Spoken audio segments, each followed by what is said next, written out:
2.5-month hiatus or so. I was busy working on musical theater, despite the fact that I can neither sing nor dance, but it still turned out pretty well, I think, and now I have time for this again, so here you go. Now, normally this would be the part where I start droning on about dead U.S. presidents, and most of you just kind of tune out, but tonight I got something more important to talk about. You see, I need to expose the terrible sins of a terrible man. That man goes simply by the name Grandpa Joe. You might know him from the 1971 classic film Willy Wonka and the Chocolate Factory. Oh boy, well, I got a lot to say about this guy. And when we first meet this awful man, he's bedridden. Apparently has been for 20 years. Even though he doesn't look a day over like, 70 at worst. So supposedly at age 50, this guy just suddenly lost the ability to walk. Even though he looks fine as far as I can tell. I mean, if we get some kind of backstory, like, I don't know, he got his shins blown off and a drug deal gone awry, okay, I could buy that, but he looks like a spring chicken for his age. But sometime later, Grandpa Joe gets Charlie a chocolate bar for his birthday. A chocolate bar only the two of them seem to know about. Which would almost necessarily mean he's the one who bought it. Grandpa Joe, if he'd been unable to walk this whole time, how'd you buy that chocolate bar? They didn't have no Amazon in 1971.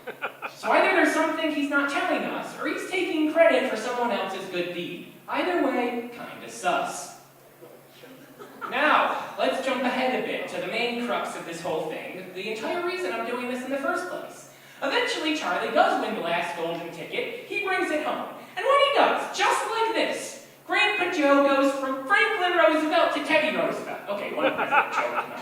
I mean, this man is not just up and moving. He's dancing with the grace, fluidity, elegance of a prime Michael Jackson.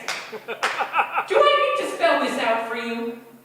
Okay, I will. Grandpa Joe pretended to be disabled for 20 years while his poor family suffered through abject poverty. And then he suddenly healed when the prospect of getting free candy befell him. And all the while, he's humming along to this merry little tune. I've got a golden ticket.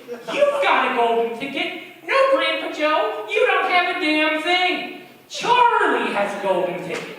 A golden ticket that he got from a chocolate bar that he purchased with money that he earned from something called, say it with me now, a job. You know, that thing your worthless ass hasn't had in 2 decades while your poor family has been struggling. Why doesn't Charlie's mom go to the factory with him, by the way? She's been single-handedly keeping this family off the streets for 2 goddamn decades. She deserves it a whole hell of a lot more. Ow! But nevertheless, Grandpa Joe goes to the factory with Charlie, and his misbehavior does not stop there because this guy is a menace. He just does not stop. So, you might recall the scene where everyone's walking to the chocolate room through a hallway that's getting increasingly smaller and more claustrophobic and disorienting. Nobody really knows what's going on. And then suddenly Mike TV's mother notices she's been grabbed, in a spot where maybe she shouldn't have been grabbed. And all Grandpa Joe can muster in response to this is throwing his hands in the air as if to say, I don't know what happened. Grandpa Joe, you're not slick. Just like we know you were faking a disability for 2 decades, we know you obviously have problems with the idea of consent too. You dirty old bastard. Get him! Now, eventually, Grandpa Joe also convinces Charlie to steal fizzy lifting drinks with him, which is a crime, and nearly gets them both killed. They nearly get cut to ribbons in that ceiling fan, like Syndrome at the end of The Incredibles. It would have been pretty gruesome. And later, Willy Wonka rightfully reprimands and punishes them for their actions. And in response, Grandpa Joe has the audacity to say, we didn't know there were any rules. Grandpa Joe, just because you think rules don't apply to you doesn't mean they don't exist. And then this man has the nerve to call Willy Wonka a crook and an inhuman monster. Coming from you, Grandpa Joe, that's kind of like, I don't know, Jeffrey Dahmer telling Pee Wee Herman that he's a little bit weird. So, when Charlie doesn't get his way, Grandpa Joe tries to convince him to commit industrial espionage. But Charlie is a good boy. He doesn't listen to this jerk. He gives Willy Wonka the everlasting gobstopper back, and in response, he's going to be rewarded beyond his wildest dreams. He's going to inherit the factory one day, and in the meantime, he can move in whenever he wants.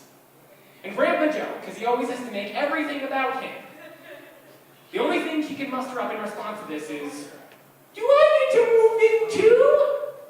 You know what, Grandpa Joe? Why did you go move into the factory? I want you to do one. When you do, I want you to go straight to that fizzy lifting drink room again. I want you to chug a gallon of that stuff, and then I want you to carry your worthless ass out of the factory and just into nothingness forever. Go away, never come back. While you're at it, maybe crash into a mountain. Maybe get pecked to death by some Canadian geese. I don't know. I don't care. Point is, go away and stay gone, you jerk. Bottom line, folks, say no to Grandpa Joe.